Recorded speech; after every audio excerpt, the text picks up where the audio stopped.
Shalom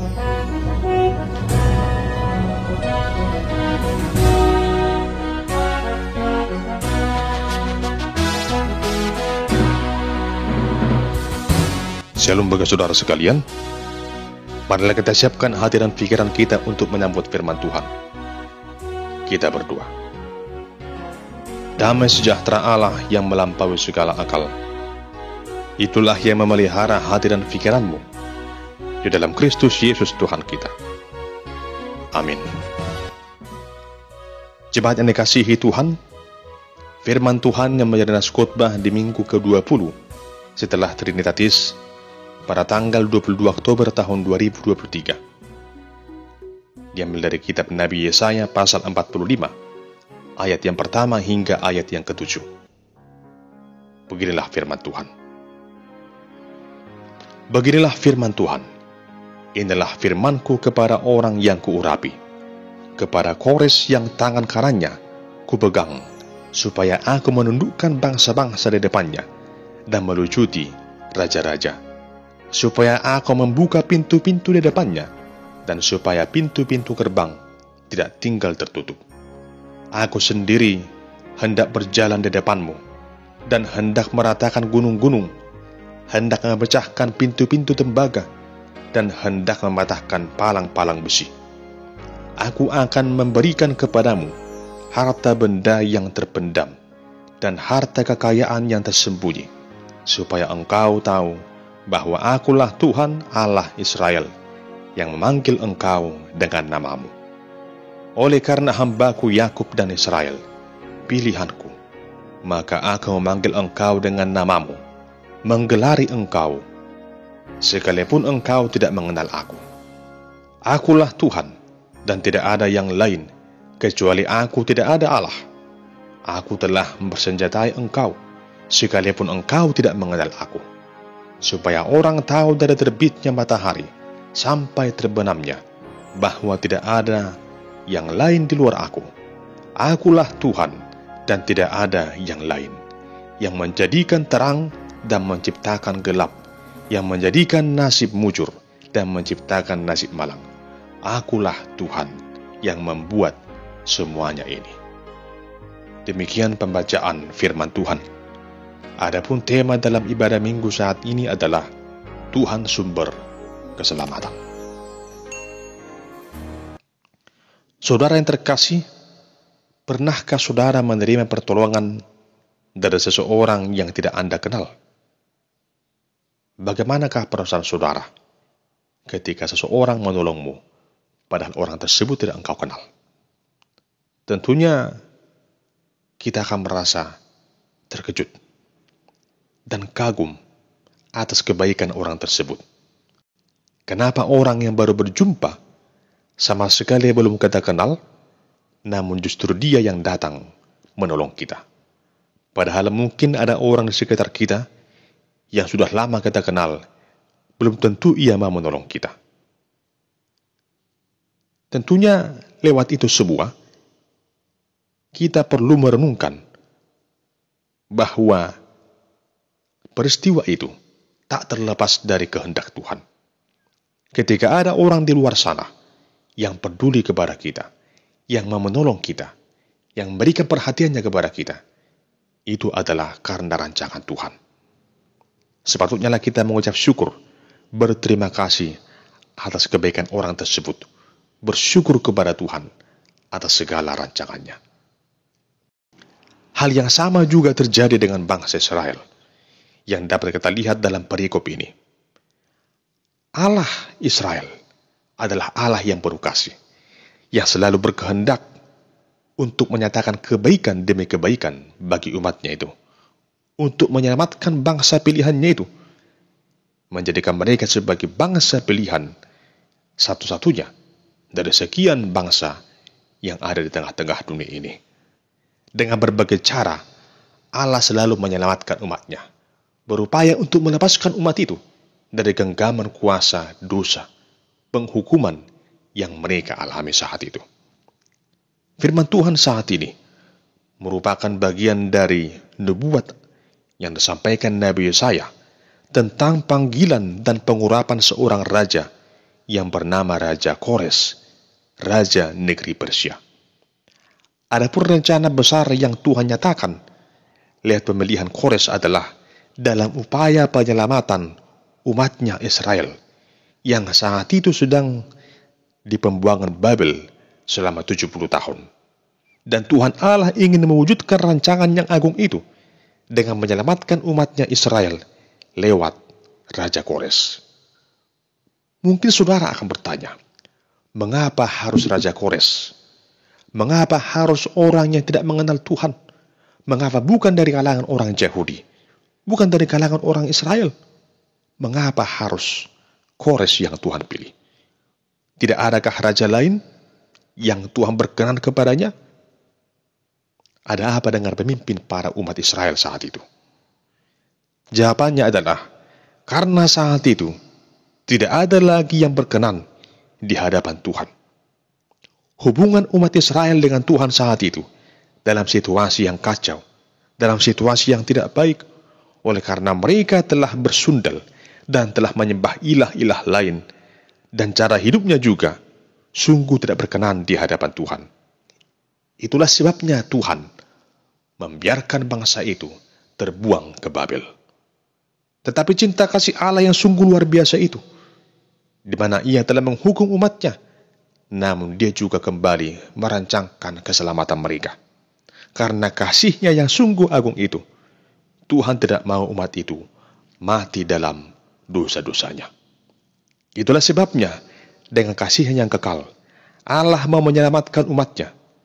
Dan untuk tujuan yang sungguh agung itu, Allah memilih Raja Kores dari Persia. Melalui Raja Kores itulah, Tuhan akan menyatakan kuasa-Nya kepada bangsa Israel, bahkan juga di hadapan bangsa-bangsa lain, agar bangsa-bangsa lain juga mengenal siapa Allah Israel, siapa Tuhan Allah pencipta alam semesta ini, yang berkuasa atas segala yang telah Ia jadikan itu. Lewat Raja Kores, Tuhan akan memberikan kemenangan yang besar kepada bangsa Israel.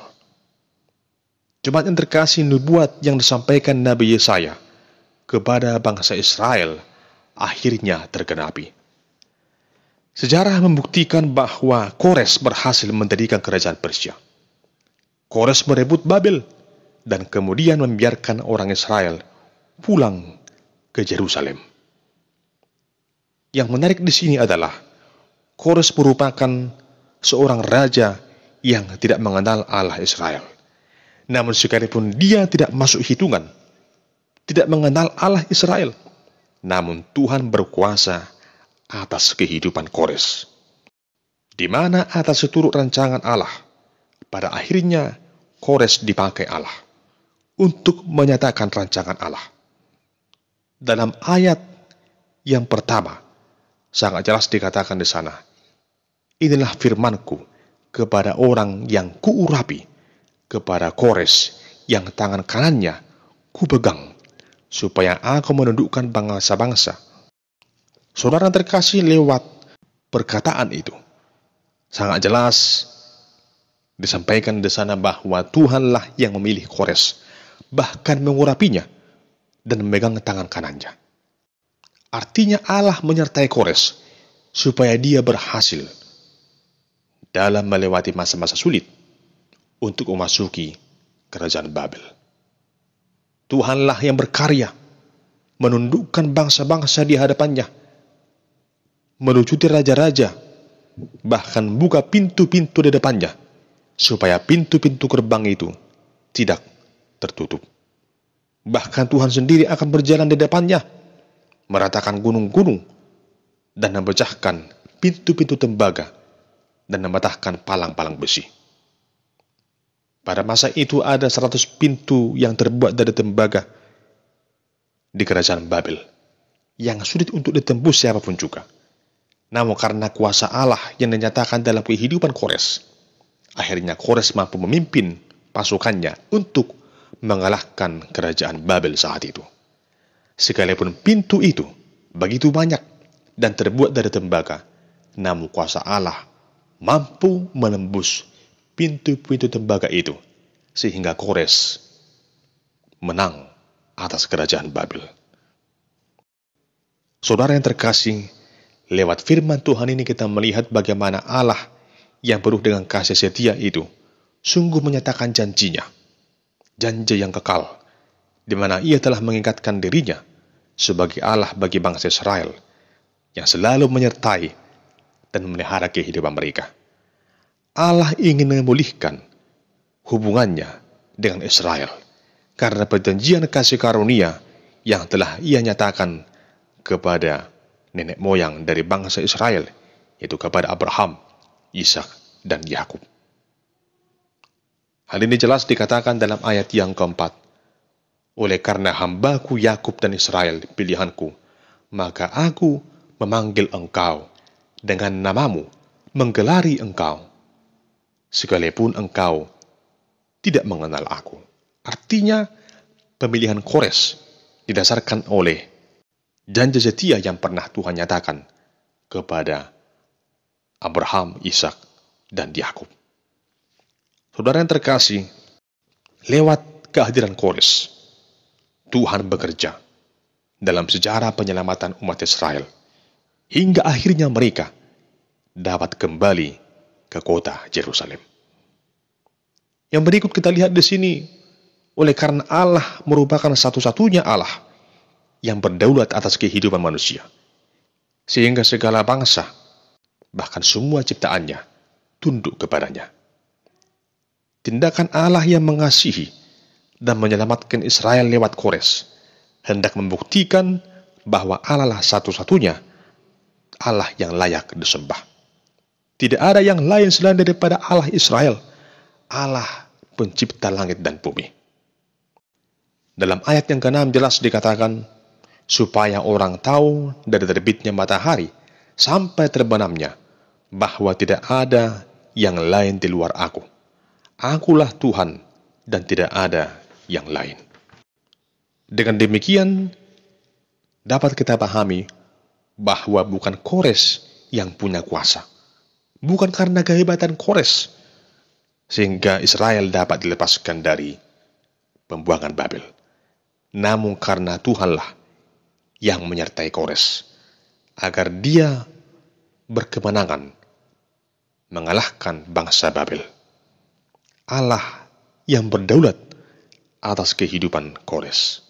Allah jugalah yang berdaulat atas kehidupan umat yang Ia jadikan itu. Saudara yang terkasih, lewat firman Tuhan saat ini, ada beberapa pesan penting yang perlu kita renungkan. Yang pertama, perbuatan dosa dan pemberontakan kita kepada Allah berdampak pada terganggunya relasi kita dengan sesama dan dengan Tuhan Allah. Kita membutuhkan keselamatan yang hanya datang dari Allah dalam diri Tuhan Yesus. Oleh karena itu datanglah pada Tuhan Yesus, mohon pengampunan darinya, dan percaya pada Yesus sampai selama-lamanya. Itulah bukti nyata dari pertobatan yang sejati. Yang kedua, Tuhan punya rencana yang agung dalam kehidupan kita. Oleh karena itu, serahkanlah semua rancanganmu kepada Tuhan. Biarlah Tuhan meluruskan apa yang engkau inginkan dalam hidupmu. Jangan mengandalkan kekuatan dan hikmatmu sendiri, namun andalkanlah Tuhan yang akan merancangkan segala yang terbaik dalam kehidupan saudara. Yang ketiga, Allah punya otoritas untuk memakai siapapun juga dalam menyatakan kehendaknya.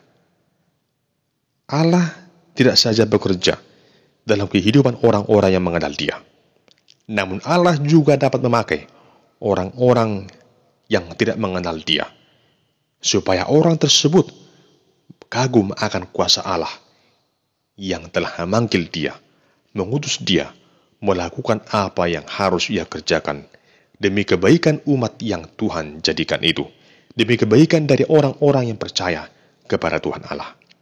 Allah berkuasa atas setiap umat yang Ia ciptakan itu. Yang keempat, dari semua yang terjadi dalam hidup ini, kita harus meyakini bahwa sumber keselamatan satu-satunya, sumber keselamatan yang sejati, hanyalah Tuhan Allah dalam diri Tuhan Yesus Kristus.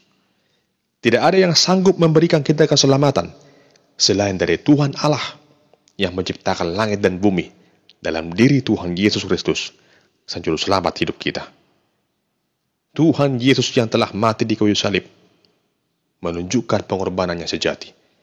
Lewat darahnya yang tercurah itu, sungguh Allah hendak menyatakan kasih-Nya yang tak terhingga, dan kasih dan pengorbanannya itulah yang telah menyelamatkan kita. Untuk itu dibutuhkan keteguhan hati, kesetiaan, agar selalu percaya hanya kepada Tuhan Allah yang Maha Kuasa. Oleh karena itu, kita harus meyakini bahwa segala yang terjadi di tengah dunia ini, baik di masa lampau, masa sekarang, dan masa yang akan datang, semua itu terjadi atas kehendak Allah saja. Sejarah hidup manusia dan juga masa depan orang percaya diatur dan bergerak sesuai dengan cara dan kehendak Allah. Sesungguhnya Tuhan Allah berkuasa atas sejarah hidup manusia, bahwa dari terbitnya matahari sampai pada terbenamnya, tidak ada yang berkuasa atas kehidupan manusia, atas dunia ini, selain dari Allah yang Maha Kuasa, yang menciptakan langit dan bumi. Allah yang mengutus anaknya Tuhan Yesus Kristus ke tengah dunia ini. Dialah Allah yang layak disembah. Dialah Allah yang layak untuk dipuji dan dimuliakan. Oleh karena itu, jemaat yang dikasihi Kristus, tetaplah percaya dan setia hanya kepada Allah satu-satunya, Tuhan Allah yang Esa, Tuhan Allah yang kita kenal dalam diri Tuhan Yesus, Tuhan yang Maha Kuasa, Tuhan yang berdaulat dalam kehidupan kita, dulu, sekarang, kekal, sampai selama-lamanya. Tuhan adalah sumber keselamatan. Amin. Kita berdoa. Ya Tuhan Allah, Engkaulah sumber keselamatan yang sejati, yang menyelamatkan kami dan memberikan hidup yang kekal lewat kasih Kristus di tengah-tengah kehidupan kami. Tuntun kami ya Tuhan agar setia dan selalu percaya kepadamu, mengikut Engkau sampai selama-lamanya. Amin.